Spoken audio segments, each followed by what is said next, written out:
So Dixon, this might help you. And you know, Corley, I think this is a great refresher for you. I know you were here last week with some of this stuff, but you know, the more we dive into something and educate and repeat, we can it'll sink in. So um, this is just my experience. I've borrowed a lot of money from the banks, and talking with banks and enhancing my financial education.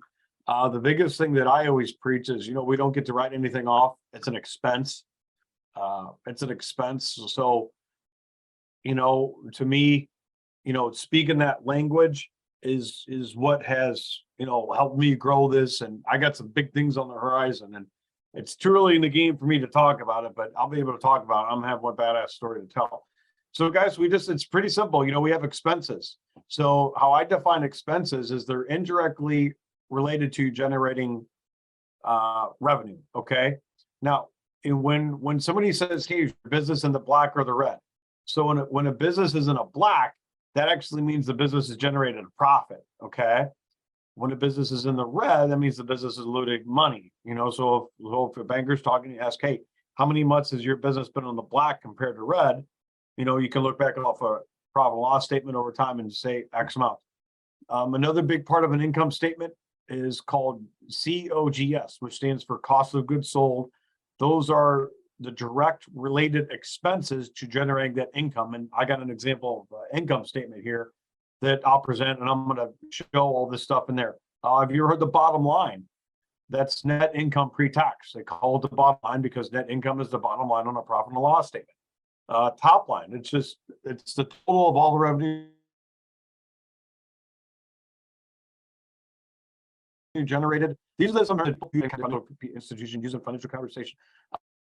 You know, is the difference between the price at which your product or service is sold and the cost associated with making or selling that product. It's the difference. Okay.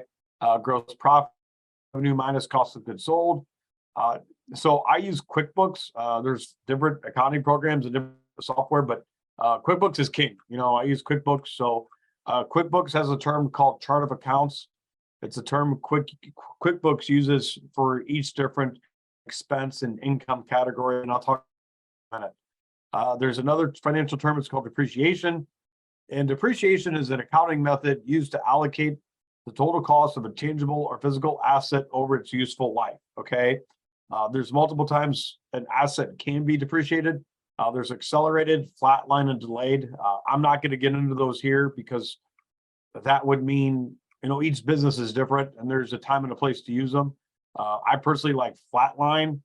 And then I could talk about that a little bit too, and I'm going to go through this. So I'm going to put an income statement on my screen and we're going to go through everything. And guys, if anybody has any questions during this time period, please stop, you know, raise your hand, unmute yourself, or ask, and you know, I'd be happy to take time to